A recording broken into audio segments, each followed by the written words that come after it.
Well, good evening, everyone, and welcome to event number 3, show number 3 of the Rumble Mumble, presented by Fatheadz Eyewear. And we want to give a big shout out to Rico Elmore, Carl Prentice, and everybody here involved with this fabulous studio. Yeah, if you notice, we're back in the Fatheadz Eyewear Studio this week, so huge thanks to those guys. We're here another Thursday. It's leading us up to December 17th and 18th for the 23rd running of the Rumble in Fort Wayne. Yeah, it's coming up quick, and of course, just a quick reminder, this year, same divisions. We're running with the midgets, the combination of the 3, the national, the focus, and the Kenyan type midgets. Also, the winged and non-winged 600s, multiple classes of quarter midgets, and go-karts. And go-karts, we've narrowed it down.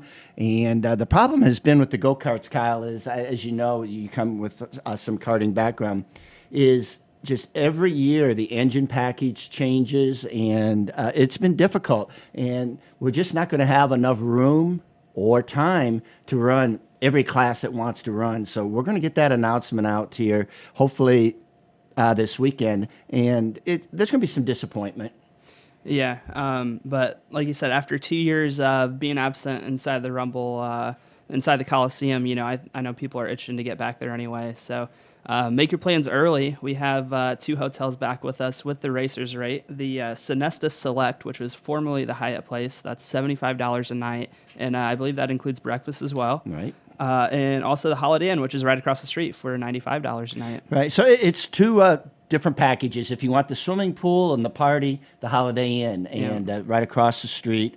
And what's nice about that is the parking at the Coliseum has gone up to $8 a day due to their costs. So, and then the Sonesta, it's a lot more quiet, very nice rooms, a great breakfast in the morning. So, you know, whichever you want, they're both there. So those are good. Those rates that you just mentioned are valid until December 4th, and then that's a cutoff. After that, the rates go up. So go to our website, rumbleinfortwayne.com, and there's a direct link. You just hit that link right there on the website. Takes you right to the reservation page. Yep, and you know, we've been bringing you a lot of information here on the Rumble Mumble, but again, just follow us on our website, rumbleinfortwayne.com. And all of our social media sites, we'll put those on the screen right now. Like, follow, share for all the most current information. And the one we're really wanting to make everybody aware of is the YouTube, because the Rumble Mumble, we've had such great content, so many great guests over the last 3 years, and they're all archived now on the YouTube. So make sure you check in on that and subscribe. Yeah. So you know, we had Kyle Hamilton to kick the year off, Blake Adams. Now we have Nate Franklin joining us in the studio. So right, we'll be getting to Nate here in just a moment. We do want to give a big shout out to Jason Dietz Trailer Sales. Jason, one more time, coming on board as the sponsor of the Rumble in Fort Wayne. So any trailer need that you have, no matter what size, check out Jason, Edgerton, Ohio. Yeah, and again, coming up in a few short weeks, we also have the Racing to the Rumble, which is October 19th. So don't forget about that. We'll be going to the virtual Eldora Speedway, which is really cool. And also, we talked about it last week, but I want to keep pushing it. The fan experience, if all you have to do is tune into the broadcast, like, comment, and share. And you don't even have to watch the whole race. Just be in there for a minute. We want you to, but no, you literally don't have to. Just like, share, comment on the broadcast, and you're entered for 2 free tickets, some Fatheadz Eyewear swag, and a 2-night stay at the Holiday Inn. Yeah, it's about a $300 package. So we're looking forward to that. Oh, and ticket sales. Everybody's asking about ticket sales. Meeting with the Coliseum and Ticketmaster on Monday. Ticket sales going on sale November 8th. That's a target date. So keep your eye on our website, and we'll keep pushing it here on the Rumble Mumble. But now we need to move along here, and let's bring in at this time our guest, and he's got a neat thing to talk about, and we're going to broach upon that in just a moment. But from Lafayette, Indiana, we welcome in Nate Franklin. Nate, welcome to the Fatheadz Studio. What's going on, guys? Thank you guys for having me. This is awesome. Yeah, it's a whole new thing, and the neat thing about the Rumble Mumble, it just gives all of our viewers an opportunity to see another side of the driver. You know, they see the driver out there all strapped in, a helmet on and everything, and racing. But now, through this 25 minutes, we get to see a completely different side. Yep. So let's get to know you, Nate. Where are you from? How'd you get started racing, and what was your first Rumble experience like? I'm from Lafayette, Indiana. I come from a racing family. My grandpa raced for 35 years, And my mom actually raced in the Purdue Grand Prix. I don't know if you guys have heard of that or not. Mm-mm. She was actually the first girl to qualify Oh, into wow. the Purdue Grand Prix. Just been racing since about 4.5 years old is when I first got into my quarter midget. My grandpa went and got me one, and the technical age wasn't 5.5 is when you had to start. So I had to test for a year. And then the first, I think I've only been to the Rumble 3 years now. The first time there, didn't know what to expect. We took a dirt micro sprint, converted it to asphalt. Every time I'd go to the shop, we're cutting the piece off, welding the piece on, making new panels, and I'm like, is this thing going to run? Am I going to go out there and the tire going to stay on, or what's going to happen? Well, Bob Corson put together our statistics on you, and it's pretty impressive, actually. You're virtually a newcomer, as you said, only 3 years of experience, but you've had 6 appearances and made the feature all 6 times. And a top 10 each run, I believe, as well. So that's pretty cool. But most importantly, snapped John Ivey's win streak inside the Coliseum. A 6-week win streak back in 2019 on a Friday night. Now, how cool was that? That was pretty awesome. But the best part was definitely when John came over and told me congratulations. I'm like, that's a great driver right there. I mean, I beat him, and he came over and told me thank you. I'm like, wow, or not thank you, obviously, but good job. Not thank you because he was probably mad. But it's hit, but it hasn't hit. Like, to realize that how big of a win that was in my career. And you said that was like on a Friday night, so then you had to go back out on Saturday night. So you really didn't have a whole lot of time to let it sink in. When I got the checkered flag and got the trophy, got back to the pits, I'm like, man, I got to do this again tomorrow. Like, I got to prove to everyone that I can actually win. It wasn't just luck. Do you think that's more pressure coming off a win, or do you think maybe a little bit less pressure because you've been there, done that? Yes and no. I mean, my confidence was definitely, through the roof when I walked in that building the next day. Like, yeah, look at me. I won last night. I got the money. I took the trophy home. But then it's like, then the also nerves kicked in. Like, I went out and qualified second. And I'm like, oh, maybe I am the real deal up at the Rumble. And then you pick the toughest 600 class, the outlaw class, and it's when you're running up against John Ivey, Cap Henry, Schrauf. I mean, all those names, and that was. Let's see, that would have been your 5th appearance. So in your 5th appearance, you pulled off a victory. That's pretty neat. Yeah, and we look at John and Cap. I mean, they run 410 sprint cars all the time, and it's just like all their driving experience, and they come back and run the Rumble, which is really neat to see. So what leads you into the Rumble? What do you do during the on-season? During the outdoor season, summer season, I run a 305 sprint car with Indiana Race Savers. This is my 2nd year closing up right now. Haven't had the best of luck, but, I mean, last year because of COVID, so we didn't really start until June or so. So we practiced a little bit and went out. Then we had engine issues halfway through the year. So we got an engine re-put together, went to Kokomo, cracked the engine block. So that ended that year. And then this year, I think half of our season's been canceled because of rain. So, I mean, I'm still technically getting used to the thing. But, I mean, I picked up 3 heat race wins. And awesome. So, I mean, I think I'm getting better each time I go out there. And you got to race against another Rumble competitor who ended up being this year's IMCA national champion, Justin Clark. Yeah, he's definitely helped me out a lot just by talking to him and learning the little tricks and secrets and stuff, just seeing on setup and all that. Very cool. Let's talk about that car. And Larry, you mentioned that's one of the hardest classes to compete in is the Outlaw 600 class. Where'd you get the car? I know, you said, you do a lot of tweaks and adjustments to it beforehand. But where'd the car come from and how different is that from your 305 car? I just remember one day my grandpa called me and goes, hey, I'm going to pick up a new race car. I'm like, a new race car? Like, we have a brand new Hyper Micro Sprint. Why do we need another one? And he goes, oh, this one's a 2004. I'm like, why are you getting this old of a car? Like, you're gonna put me in this thing? And he goes, no, we're going to make it the car show car. I'm like, so you're buying a race car and we're going to put it in the car show. This does not make sense from a race car driver standpoint. And then so we started working on it. I'm like, okay, where could I race this at? And like, I have a big off season. I'm like, wait, the Rumble. So then I'm like, let's make it an asphalt car. And he goes, well, we'll see. And so we had a spare R6 Yamaha sitting over there. I'm like, okay, so we got an engine. This gonna need a seat and we can make it work. And we just started cutting pieces off the frame, welding it on.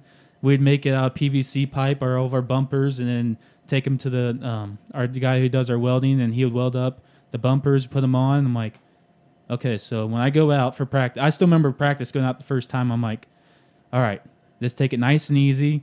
And after the first lap, I'm like, nope, no more easy, going all the way. So and we were fast. Practice was the first time that car ever took laps? Yeah, I mean, the first practice we went out there was ever the first time. And First time on the car and the driver. Wow. yeah, at the Rumble, yeah. But, I mean, I had the asphalt experience from running quarter midgets, but, I mean, that was, 5 years before that.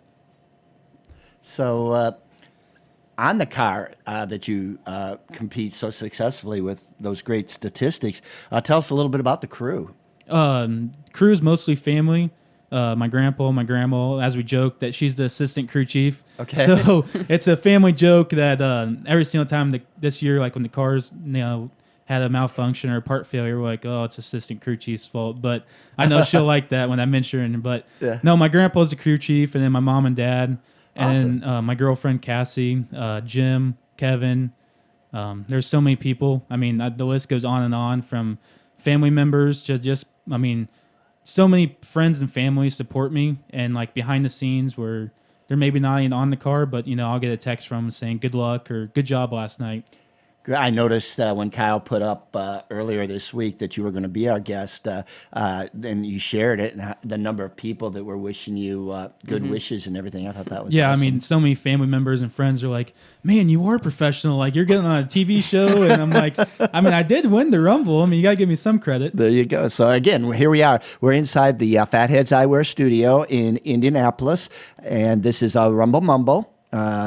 This is season number 3, and we're getting the countdown to the 23rd Rumble in Fort Wayne, December 17th and 18th, presented by Jason Dietz Trailer Sales. Yeah, and another post we had this week was kind of our countdown to Rumble, and I believe that went out on Monday, but it's officially 70 days. Earlier this week, it was 70 days until we load into the Rumble. It's hard to believe. It's hard to believe. Really getting the close. Procrastination in me is starting to come out. Yep. So, Nate,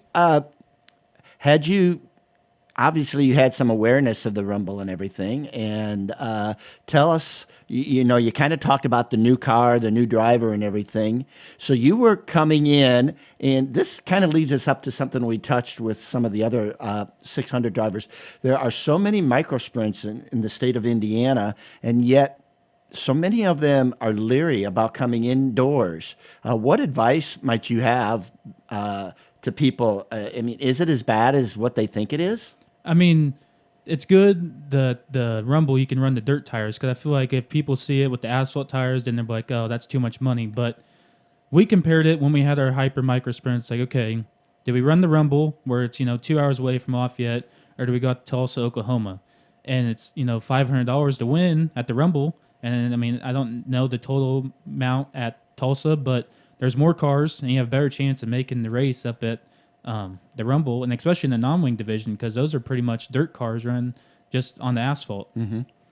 Yeah, and we may not get the 1,000 cars that Tulsa gets, but you mentioned we have John Ivey and Cap Henry are out running 410s all year, so I think it's cool that we see it's more of like a concentrated talent group in the feature. By the end, you're racing against Cap Henry, who runs 410 with Outlaws and All Stars all year, so.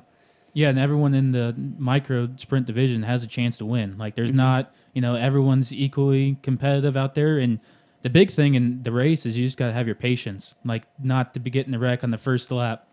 Well, you talk about patience, and we were driving down here, and something just flashed across my mind is that you're running about the mid 8-second range around the 1/6 mile oval there inside of the Allen County War Memorial Coliseum.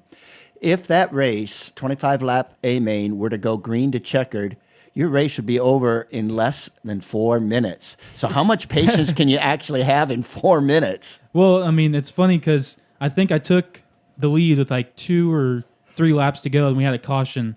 And, we had maybe 3 parade laps, and then the last 2 went green. And that seriously seemed like an hour long. Like, each corner coming out, I'm like, don't spin out, keep it straight, easy. And I'm like, okay, there's 15 guys behind me. You want to win is just as bad as me. Right. So it's a different type of patience. It's just when to make the move at the right time.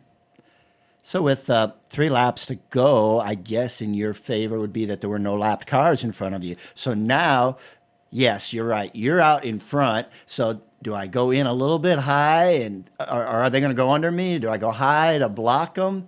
Can you actually hear the cars behind you? I mean, you can hear a little bit. I mean, the main thing is when someone bumps you from behind. I mean, definitely, and especially on the, we're coming to green, seeing the one to go, and everyone behind me is pushing my bumper, and I feel my back end raise up. I'm like, yep, they're back there. Going in turn one, I'm like, please don't spin me out. I'm like, be nice to me. I'm just a rookie kind of pretty much here. So how hard is that to adjust your, I mean, it's a whole different driving style from outdoors, and it really is for most everyone else. But, how hard is it to adjust to, like, you're going to get bumped almost every corner. You're going to have to run a more defensive line just because, either a Nerf bar or a bumper's coming your way. Yeah, I mean, Thursday, in my opinion, is the best day to go there. I think go out and we get 2 practice sessions. The first is just get the car, and the big thing is me. I mean, the car's probably already ready to go. It's just me transitioning from the dirt to the asphalt. But on to the people bumping me and hitting me. The first 2 years we ran up there, we didn't have power steering in the car. And I'd come out and I'm like, man, I cannot do this. Like, I'm getting a hit, and I'm at the 5 laps to go. I let 3 people go by me because I'm so tired. So I got out of the feature on Saturday night 2 years ago, and I told my papa, I'm like, if you get power steering, I can win.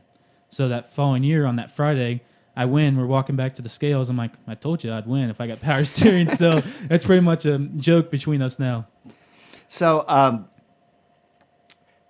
you're talking about being on asphalt, yet one of the common denominators, and I'll bring it up because it comes up in every show, is that even though you're on concrete, asphalt, the track changes so much. The rubber up, the rubber down, the bare concrete, all of a sudden, no bite, lots of bite. So it's a guessing game. Yeah, I mean, you wouldn't think that you'd have to change the setup very much, but I mean, it's just like a dirt track. The track changes, and especially when you have the go-karts go out, and their rubber is different than our rubber, and the midgets are similar to ours, but not identical. So you have to check it, and you got to see which tire you want to put on for the right rear, because it has to last the 25 laps. You want to be there at the end. I mean, the first, kind of look at the race at the beginning and the end, so like halfway. So the first, 15 laps or so, I mean, you want to somewhat be up front, and the last 15, you want to be at your best. So would you rather, I know you said Thursday was your favorite day, but in terms of, the track being rubbered up, it's typically very rubbered up on Friday and very not rubbered up on Saturday. What's your choice of track? I mean, obviously Friday, because that's when I won, but I think Saturday I was actually faster. And if we had a little bit more laps, I wish I would have been able to, get to Cap and John and see if I had a run for their money. But I started 11th on Saturday, and I'm like, man, I got to, defend that I won last night, and they're going to see that the winner from last night starts 11th, and got up to 3rd and just couldn't get up to Cap and John just because they were too far ahead in lap traffic. That's pretty impressive. So I have to ask you, there's basically 3 stages to the race. There's getting strapped in, sitting in staging, getting ready to line up to race. Then there's the race. And then there's the post-race. What is the most agonizing or excruciating?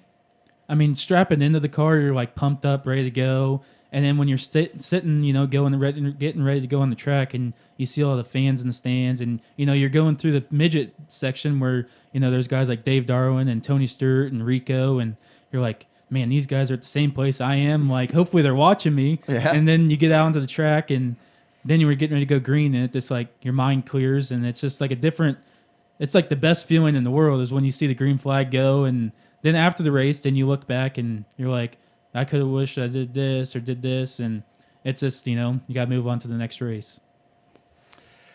So take us a lap. Drive us around the track.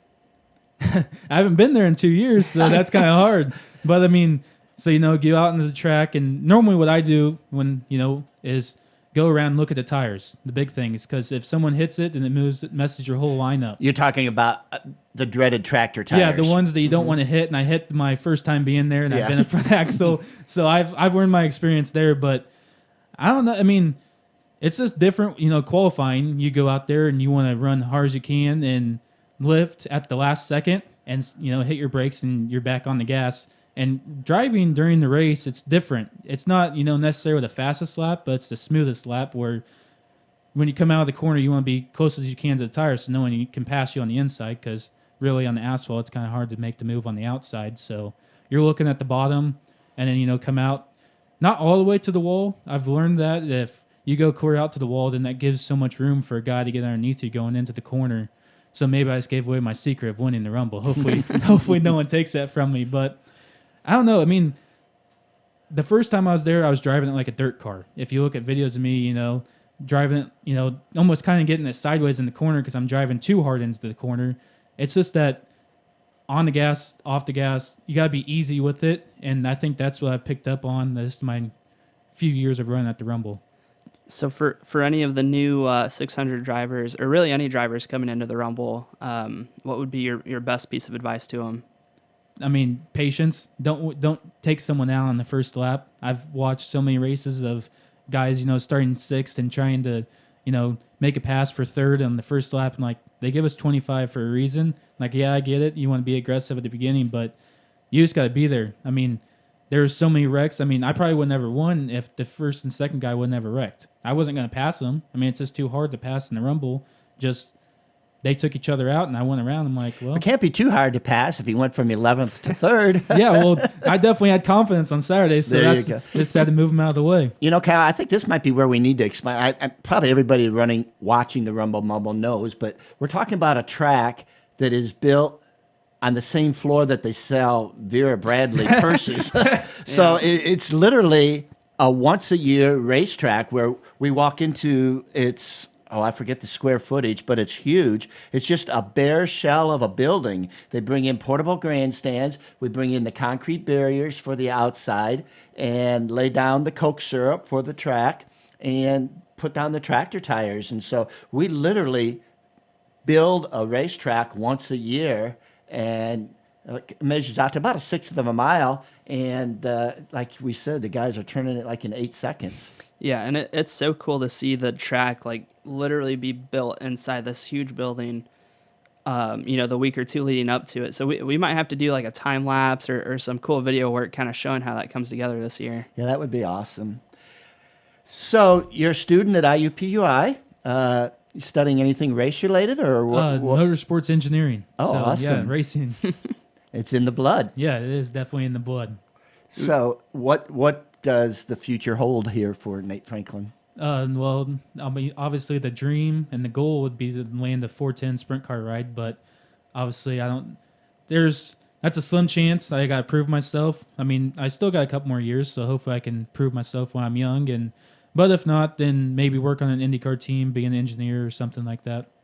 I hate to brag too much, but a lot of times when people either A, win the Rumble, or B, get on the Rumble Mumble, see Justin Peck last year, Kyle Hamilton's win at the Rumble, they really go on a tear the next year and they win a bunch of races, big races. And we had Justin Clark last fall, and Yep. then he turns out to be an IMCA champion. So this I might be need your the shot. luck. I need the luck with the 305 season this year. I definitely need the good luck. This might be it, man. I hope so. We'll find out at the Rumble. Well, you've only got 3 years in there, and we're going to be wrapping this up here shortly. If there was one thing that you personally, Nate Franklin, could change about the Rumble, what would you change? Nothing. I love it. I mean, I look at it. I mean, I tell everyone it's my Indy 500.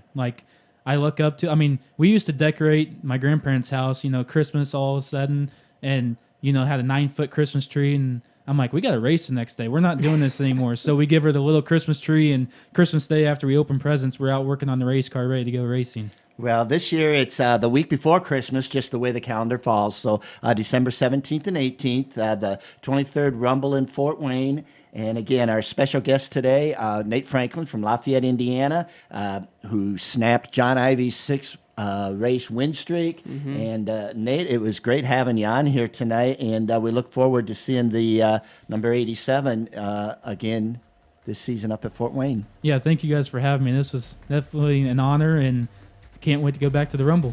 All right, Kyle, take us back home. Yep. Thanks, Nate, for being here again. Huge shout out to Fatheadz Eyewear, Carl Prentice, and Rigo Elmore for having us back here in the studio again. And we're one more week closer to December 17th and 18th for the 23rd running of the Rumble in Fort Wayne.